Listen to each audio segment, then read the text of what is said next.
ایک خوشگوار صبح کا آغاز ہوا تو کامی اپنے والد کے ہمراہ محلے کے تندور اور بیکری کی طرف بڑھا تو دکان کے باہر پیوند لگے کپڑوں میں ملبوس ایک انتہائی نحیف، کمزور اور معمر شخص پر اس کی نظر پڑی۔ بوڑھے میاں کی حالت دیکھ کر کامی کا دل بھر آیا۔ وہ وہاں گھر کے لیے ناشتے کا سامان اور اپنے اسکول کے کچھ لوازمات خریدنے آیا تھا۔ اس نے فوراً اپنے والد کا ہاتھ تھام کر التجا کی کہ ابو جان، ذرا ان بزرگ کو تو دیکھیے، ایسا لگتا ہے کہ جیسے یہ کئی روز سے بھوکا ہو، کیوں نہ ہم ان کے لیے بھی کھانے کا کچھ انتظام کر لیں۔ اپنے لختے جگر کی زبان سے ہمدردی کے یہ الفاظ سن کر والد کا چہرہ خوشی سے تمتما اٹھا۔ اسے اپنی اہلیہ کی وہ نصیحت یاد آ گئی جو وہ اکثر بچوں کو کرتی تھیں کہ میرے پیارے بچوں، نیکی کا جب بھی موقع ملے اسے ہاتھ سے نہ جانے دو، کیونکہ قدرت کی طرف سے ملنے والے اس موقع کو ضائع کرنا اللہ کی ناشکری ہے۔ یاد رکھو کہ ہر عمل کا بدلہ رب کریم خود عطا فرماتا ہے۔ کامی کے ذہن میں بھی یہی بات نقش تھی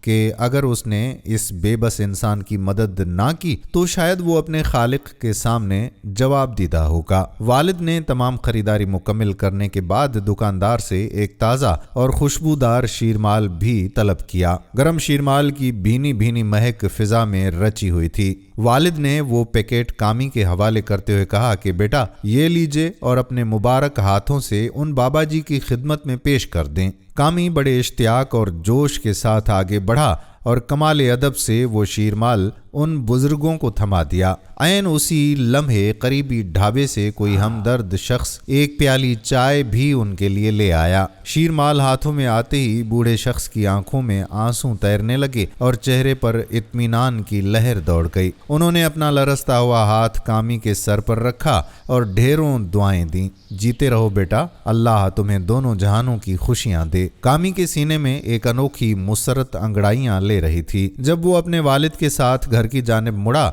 اسے اس بات کا ادراک ہو چکا تھا کہ دوسروں کے کام آ کر جو قلبی سکون ملتا ہے وہ دنیا کی کسی اور شے میں نہیں ہے۔ دوسری طرف ان بزرگ نے بڑے چاو سے شیرمال کا ٹکڑا چائے میں ڈبو کر کھانا شروع کیا۔ ابھی چند ہی لقمے لیے تھے کہ ایک اور کتا قریبی تخت کے نیچے سے نمودار ہوا۔ بابا جی نے کمال مہربانی سے شیرمال کا ایک بڑا حصہ اس کی طرف پھینک دیا، جسے وہ جانور بڑے شوق سے کھانے لگا۔ جب بابا جی سیر ہو گئے اور چائے کا آخری گھونٹ بھرا تو انہوں نے بچا ہوا ٹکڑا ایک طرف رکھ دیا۔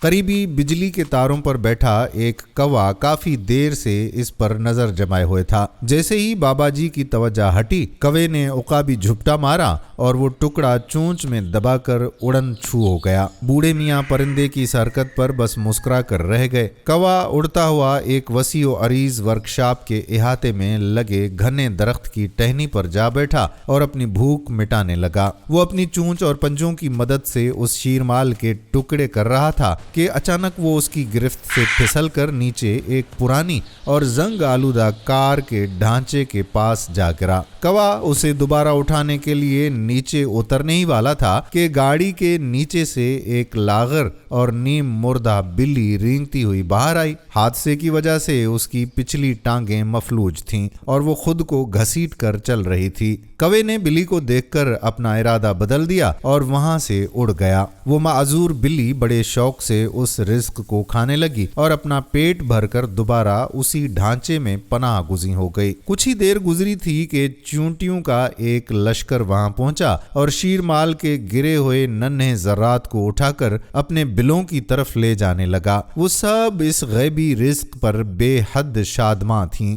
گھر پہنچ کر کامی نے اپنی والدہ کو بڑے فخر سے قصہ سنایا۔ والدہ نے اسے گلے لگاتے ہوئے کہا کہ جیتے رہو میرے بچے، یہی وہ حقیقی مسرت ہے جو اللہ پاک اپنے نیک بندوں کے قلب میں ڈالتا ہے۔ یہ وہ سکون ہے جسے دولت کے ترازو میں نہیں تولا جا سکتا۔ کامی اس وقت صرف یہ سمجھ رہا تھا کہ اس نے ایک انسان کا پیٹ بھرا ہے، مگر وہ اس حقیقت سے بے خبر تھا کہ اس کی اس چھوٹی سی نیکی کے صدقے اللہ تعالیٰ نے ایک کتے، ایک کوے، ایک اپاہج بلی اور ان گنت چیونٹیوں تک رزق پہنچا دیا۔ دوستو، سچ تو یہ ہے کہ نیکی کا اثر کبھی ضائع نہیں ہوتا۔ یہ ایک ایسی لہر ہے جو بہت دور تک جاتی ہے اور کائنات کے بے شمار جانداروں کے لیے آسانی کا سبب بنتی ہے۔ اس لیے لوگوں کی ایسی مدد ضرور کر لیا کریں۔